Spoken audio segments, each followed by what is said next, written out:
Hola hermanos y hermanas, buenas noches,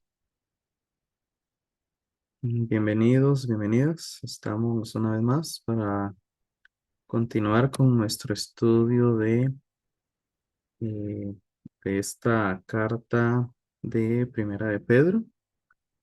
Pues siempre agradeciéndoles la compañía, disponer el tiempo que tenemos aquí para, pues como decía, estudiar juntos, reflexionar, meditar en la escritura y pues también dándole seguimiento a esta secuencia, ¿verdad?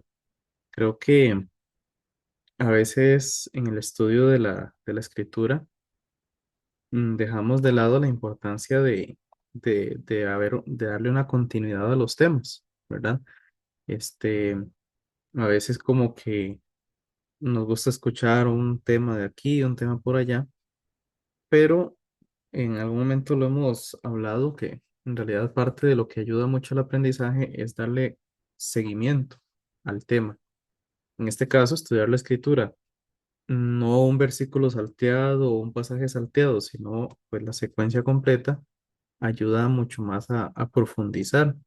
Entonces, pues bueno, de hecho, este espacio que tenemos destinado los lunes y martes, pues tiene ese propósito, darle secuencia para poder detallar más, para ir viendo el texto dentro de su contexto. El contexto que hablamos no es solo eh, digamos que los versículos inmediatos, sino que estamos hablando de todo, toda la carta en este caso.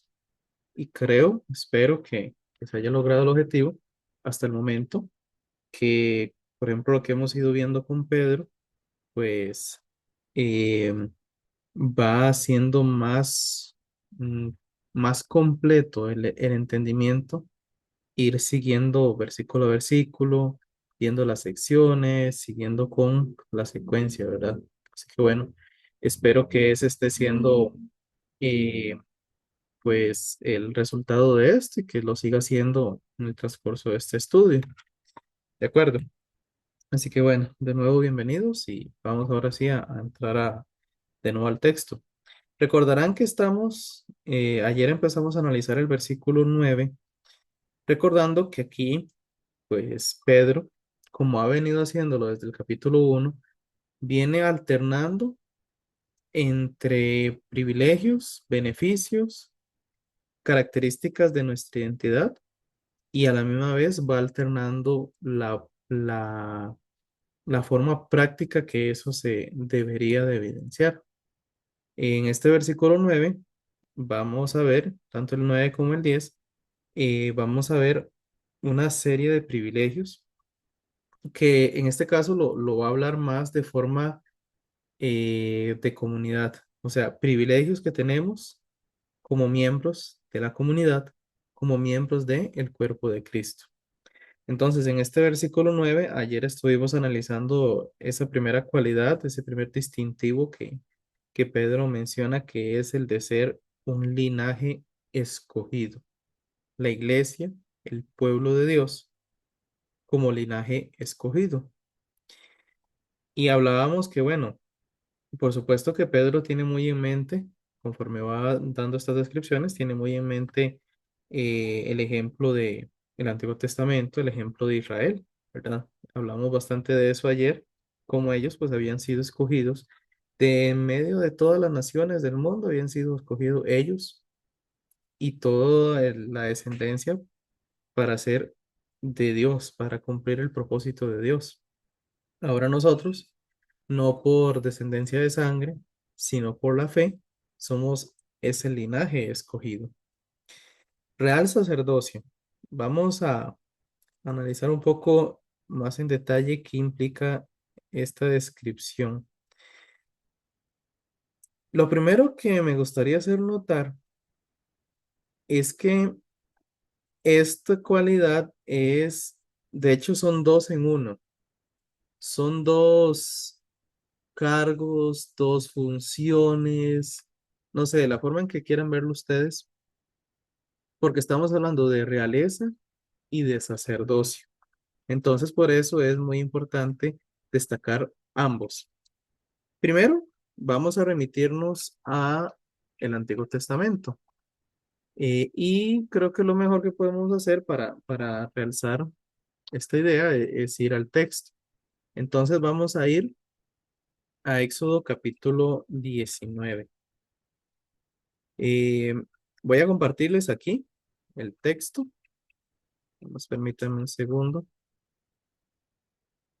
para darle pues un poco de respaldo visual a lo que estamos haciendo. Entonces, ya les voy a compartir aquí la pantalla, el software bíblico Logos que ya les he mencionado, que básicamente pues de aquí nos apoyamos bastante en el desarrollo de cada uno de los temas.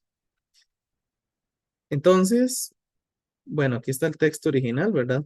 Pero lo importante aquí, de hecho, vean que aquí mismo, en esta Reina Valera contemporánea, de hecho nos habla la referencia hacia qué texto puede estarse dirigiendo Pedro. O sea, ¿en qué puede estar pensando Pedro cuando habla de un real sacerdocio y de una nación santa? Entonces, vean que aquí nos menciona que eso está en Éxodo capítulo 19 versículos 5 y 6. Así que ahí es donde vamos a ir en este momento. Éxodo 19. Eh,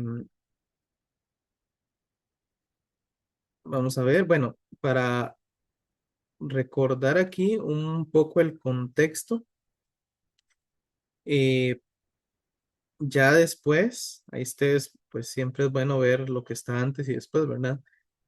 Ustedes se pueden devolver un poco y los capítulos anteriores de Éxodo pues hablan desde el principio, ¿verdad? Habla de la liberación de Israel, habla luego de cómo pues Dios empieza a organizar el pueblo. Ahí en el capítulo 18 destaca cómo la visita de Jetro, el suegro de Moisés, y cómo le da pues instrucciones, le da orientación para cómo organizar el pueblo. Luego nos habla del nombramiento de jueces y ahora sí, entrando al capítulo 19. Este capítulo es muy importante porque digamos que aquí nos narra cuál era el propósito que Dios tenía para con el pueblo de Israel. O sea, la razón por la cual Él quiso sacarlos de Egipto. No fue simplemente para dejarlos en el desierto, como algunos de ellos empezaron a decir cuando empezaron las dificultades. Vamos a leer así por encima. Dice Éxodo 19, desde el 1, dice que los hijos de Israel llegaron al desierto de Sinaí luego de 3 meses de haber salido de la tierra de Egipto. Llegaron al desierto y acamparon ahí, delante del monte Sinaí. Este mismo monte, valga mencionar ahí, es el mismo monte donde Dios se le había revelado a Moisés en la zarza ardiente. Y eso, si ustedes quieren repasarlo, también está en Éxodo 3, cuando de hecho Dios le dice que Él va a sacar al pueblo y se van a volver a encontrar en ese mismo monte. Entonces, aquí dice el versículo 3 que el Señor llamó a Moisés y Moisés subió para hablar con él y Dios le dijo, habla con la casa de Jacob, diles lo siguiente a los hijos de Israel. Ustedes han visto lo que he hecho con los egipcios, cómo los he tomado, los he traído hasta mí sobre alas de águila. Si ahora prestan oído y cumplen mi pacto, será un especial tesoro por encima de todos los pueblos. Vean que esto es lo que estábamos hablando ayer, ¿verdad? El ser linaje escogido. Aquí está el punto clave. Dice en versículo 5, ustedes serán especial, mi tesoro especial por encima de todos los pueblos, porque toda la tierra me pertenece. Y aquí está lo que quería destacar, lo que Pedro menciona aquí en Primera de Pedro 2:9. Ustedes serán para mí un reino de sacerdotes y un pueblo santo. Justamente, y ustedes lo podrán notar, justamente son las dos palabras que utiliza Pedro. Vean que aquí igual en la referencia cruzada menciona Primera de Pedro 2:9, aquí en esta versión. Y estas mismas palabras les dirás a los hijos de Israel. Bueno, ahí ustedes pueden seguir viendo. Básicamente lo que describe después es el proceso, digamos, lo que cómo el pueblo se preparó para encontrarse efectivamente con Dios, para escuchar a Dios, decirle lo que él tenía contemplado. Pero este versículo 6 básicamente lo resume, un reino de sacerdotes. ¿Ok? Entonces, vamos a volver a Primera de Pedro 2:9 y pues lo que les decía, vean que son prácticamente las dos frases, real sacerdocio, nación santa. ¿Qué implica esto? Bueno, significa por un lado que Dios siempre ha tenido el mismo propósito para con su pueblo. La diferencia está en quienes conformaban ese pueblo, ¿verdad? Pero siempre quiso lo mismo. O sea, Dios retoma las promesas y los propósitos que tenía con Israel y los traslada a la iglesia. Una iglesia que está conformada por gentiles y judíos, ¿verdad? Porque es por medio de la fe, no es por medio de la sangre. Entonces ahí está el primer detalle. ¿Y por qué es tan significativo esto? Bueno, a veces hay maestros de las iglesias de Cristo que descartan por completo el Antiguo Testamento y dicen, eso no tiene nada que ver con nosotros porque eso es un antiguo pacto. Entonces nosotros podemos leerlo, son historias bonitas, son ejemplos, pero no tiene nada que ver con nosotros. Y sin embargo resulta que cuando uno verdaderamente conoce el Antiguo Testamento, se da cuenta de la gran importancia que tiene. En especial creo que la carta a los Hebreos, de aquí del Nuevo Testamento, es una que lo deja más claro que ninguna, porque hace ver que todo lo que está en el Antiguo Testamento es para nosotros igual, pero de una forma mucho más profunda, mucho más amplia. El alcance de ese primer pacto es trascendido, o sea, el alcance es muchísimo mayor de ese antiguo pacto. Pero para poder ver la grandeza del nuevo pacto, la grandeza de lo que hemos recibido y lo que tenemos en Cristo, es necesario ver, saber de dónde partió, cuál fue el símbolo, cuál fue el modelo, cuál fue la base que Dios empezó dándolo a conocer por medio de Israel, pero que ahora a través de la iglesia lo ha transmitido de forma plena. ¿De acuerdo? Así que, ahora sí, analicemos esta frase de real sacerdocio.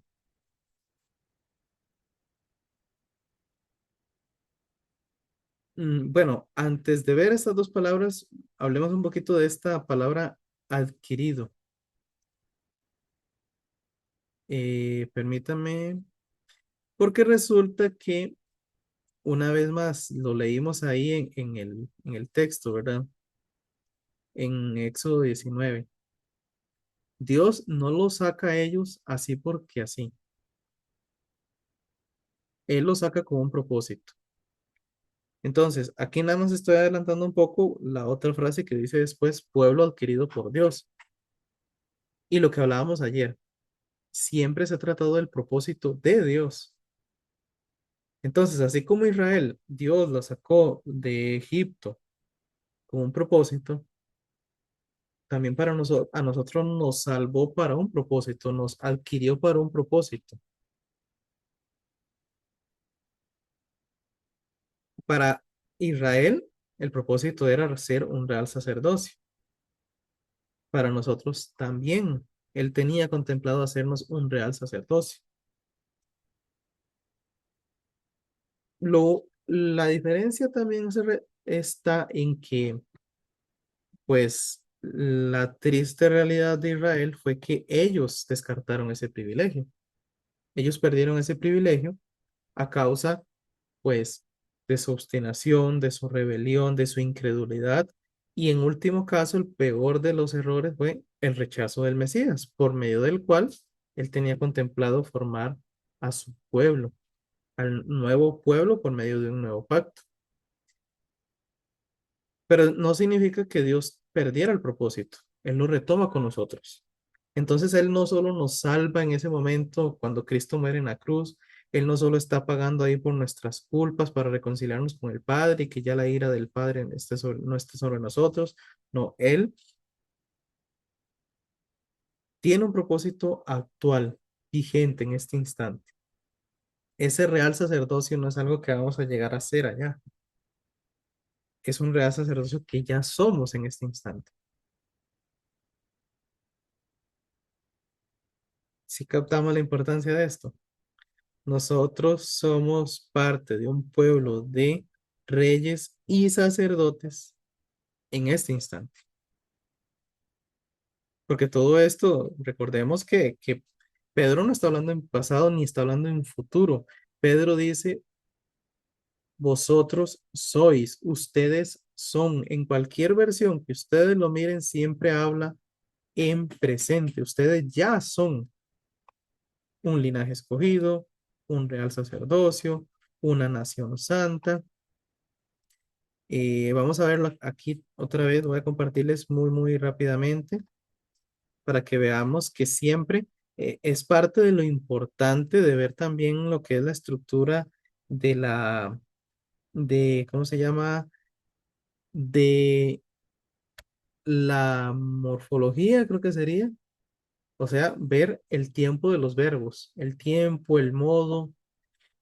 Entonces, vean aquí la nueva versión internacional. Aquí es el versículo 9.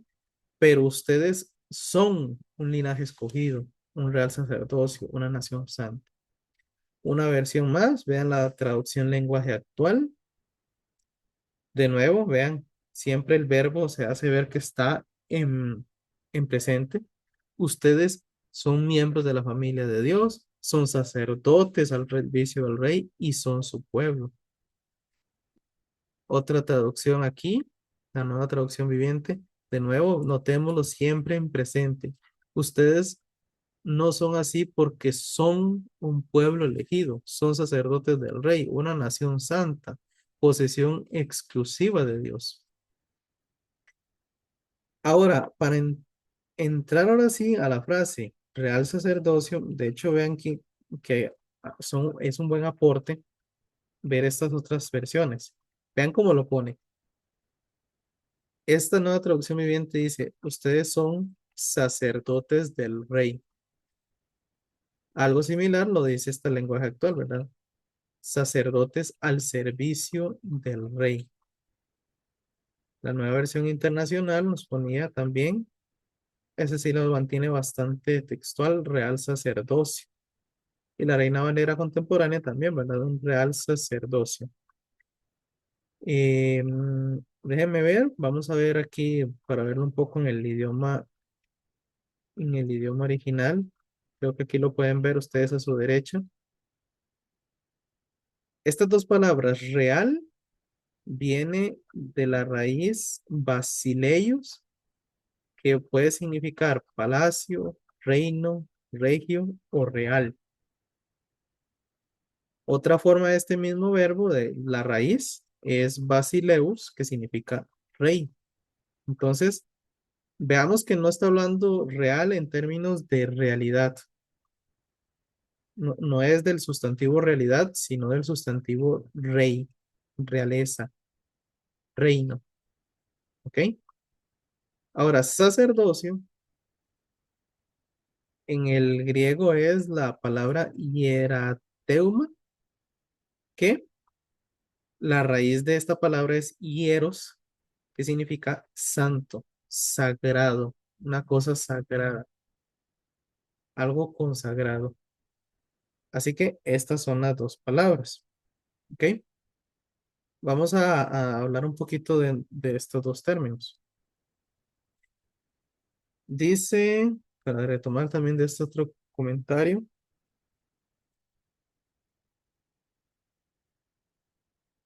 dice aquí, los sacerdotes sirven al rey al tener acceso a su santa presencia, a la que llegan para ofrecerle sacrificios espirituales, y también los sacerdotes gobiernan con el rey en su reino.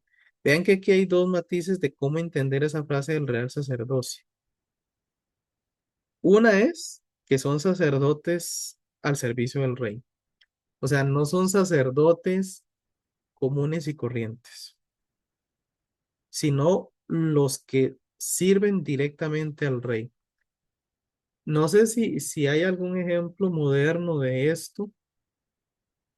Y no sé, pensándolo así, no soy muy conocedor de la religión católica en cuanto a la estructura, pero supondría que, por ejemplo, si el presidente quiere eh, participar de una misa, digamos, lo más probable es que él no vaya a una iglesia católica de allá, de un pueblito bien lejano en la zona norte o demás.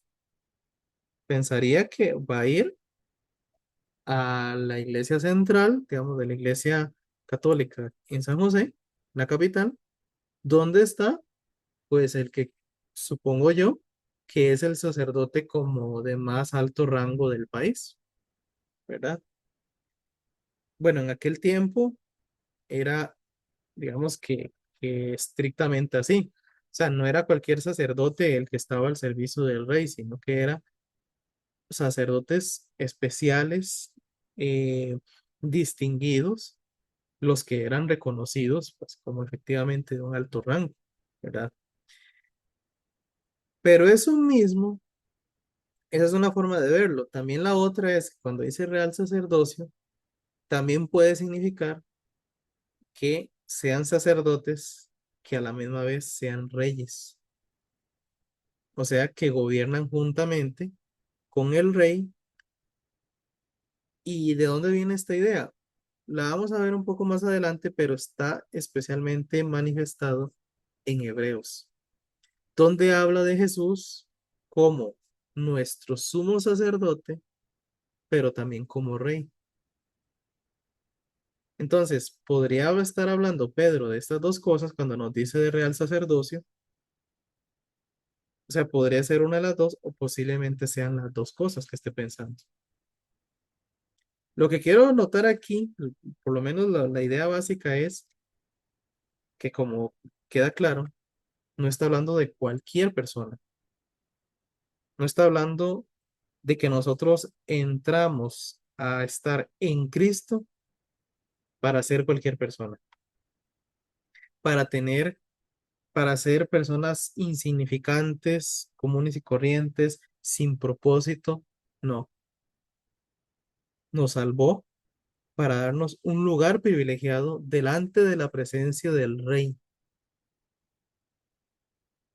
Ya ahí debería como irnos haciendo ver que definitivamente esto es muy valioso, ¿verdad? Ya como que debería subirnos un poco el orgullo, claro, no el orgullo en nosotros, que nosotros no valemos nada por el precio sino por el precio de Cristo. Pero justamente ese precio pagado por nuestro Señor Jesús es el que nos da valor y que nos da propósito y que nos da esta identidad.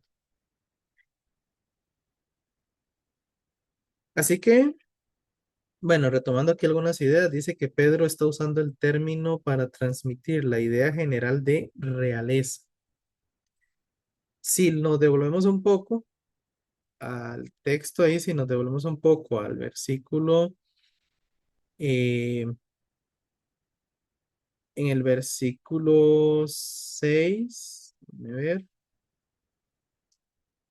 bueno, en el versículo 5, cuando leíamos que nosotros también somos parte de esa casa espiritual, y recuerdan que ya habíamos visto esta frase, sacerdocio santo, y ahí habíamos hablado un poco del concepto de ser sacerdote, ¿verdad?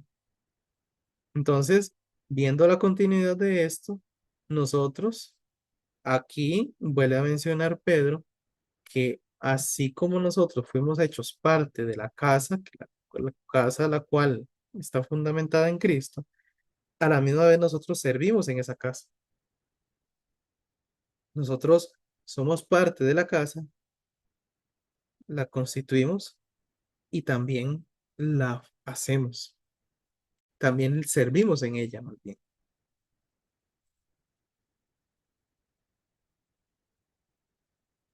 De hecho, digamos, dice aquí que una traducción literal sería una casa real de sacerdotes.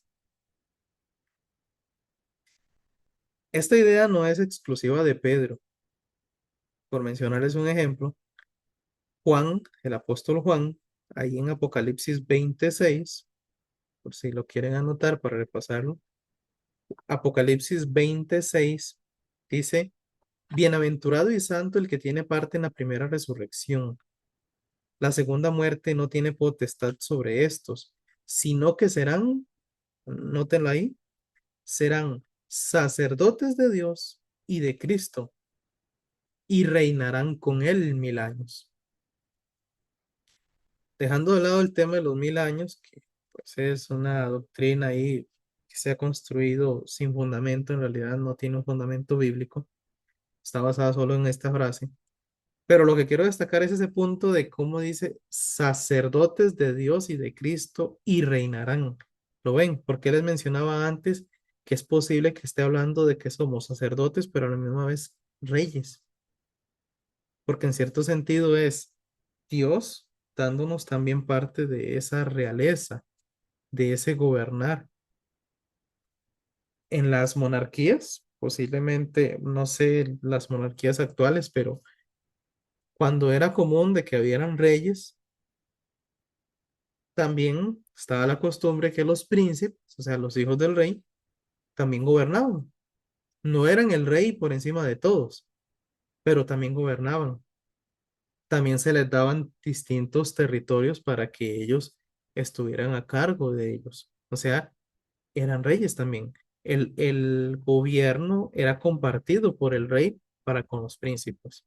Bueno, vean que mm, también podemos encontrar base bíblica de esto para con nosotros, que nosotros, al ser hechos hijos, hijos legítimos de Dios, el Rey de Reyes y Señor de Señores, pues también es posible que se nos brinde gobierno.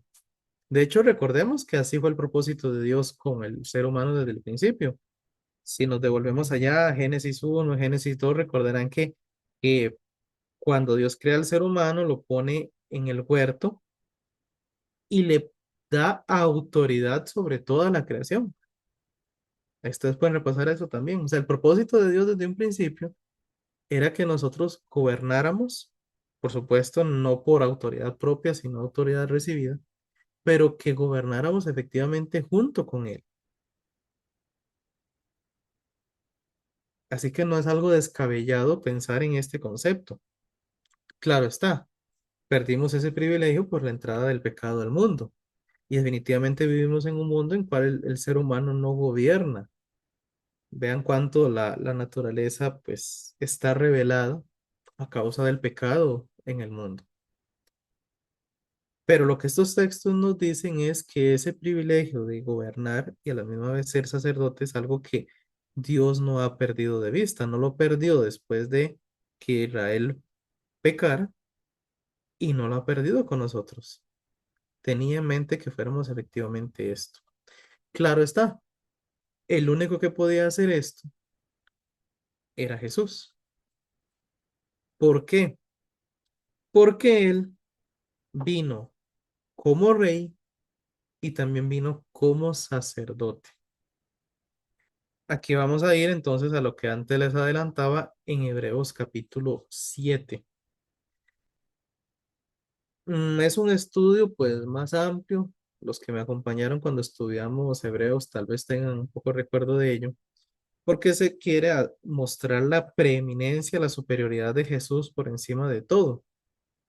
Y se quiere hacer ver a Jesús como superior a, al sacerdocio de Leví, hablando de un sacerdocio que iba más allá del de él. Y ahí pues se habla del sacerdocio de Melquisedec. Como dije, es todo un tema aparte. Lo que importante destacar, ustedes lo pueden repasar, de hecho si es posible que lo hagan sería lo mejor, repasar Hebreos 7 desde el primer versículo y también repasar, muy corto, Génesis 14 18 al 20. Repito, Hebreos 7 y Génesis 14 18 al 20 Ambos textos son los únicos textos de la escritura que hablan acerca de Melquisedec y ahí van a poder encontrar la principal cualidad que quiero distinguir, que ambos, que Melquisedec era un sacerdote y a la misma vez era rey. Entonces, nada más voy a leer de Hebreos 7, versículo 14 en adelante. Dice que manifiesto es que nuestro Señor vino de la tribu de Judá, de la cual nada habló Moisés sobre el sacerdocio. Y esto aún es más manifiesto si a semejanza de Melquisedec se levanta un sacerdote distinto, no constituido conforme a la ley del mandamiento acerca de la descendencia, sino según el poder de una vida indestructible. Pues se da testimonio de él, tú eres sacerdote para siempre, según el orden de Melquisedec.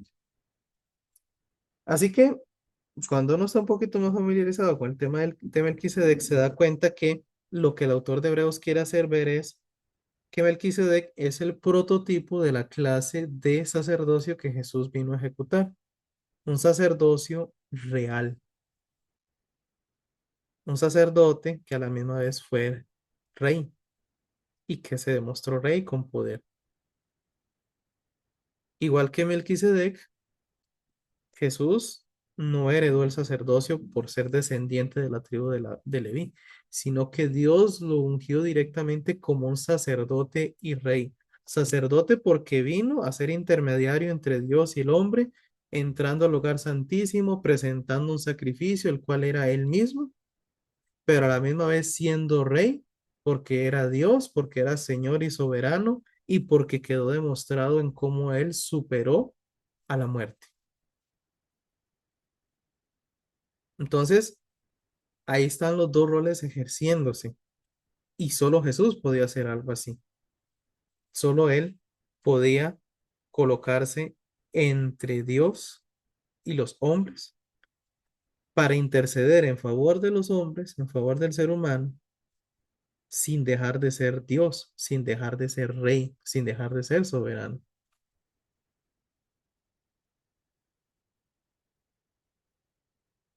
Y por si fuera esto poco, no solo se conformó con realizar su obra de sacerdocio a favor nuestro y estar siempre intercediendo por nosotros a la diestra del Padre, mientras está sentado en su trono de rey y de gloria, sino que por si fuera poco, también delega de su realeza y de su sacerdocio a nosotros.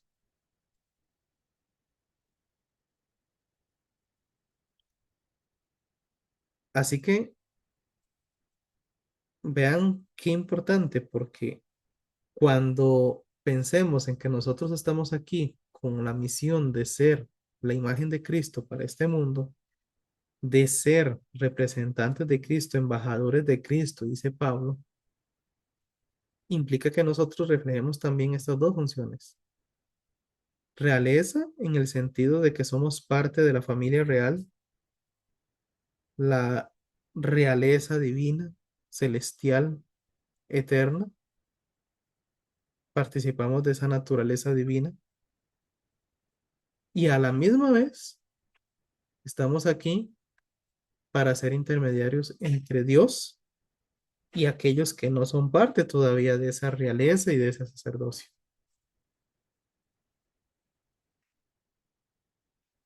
Ven qué valioso es entender esto, ¿verdad?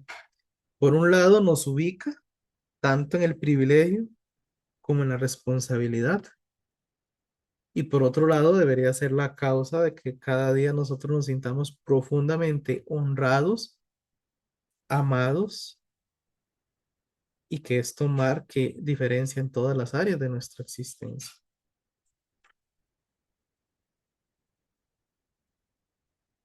Así que ahí como para dar una idea de lo que implica este real sacerdocio.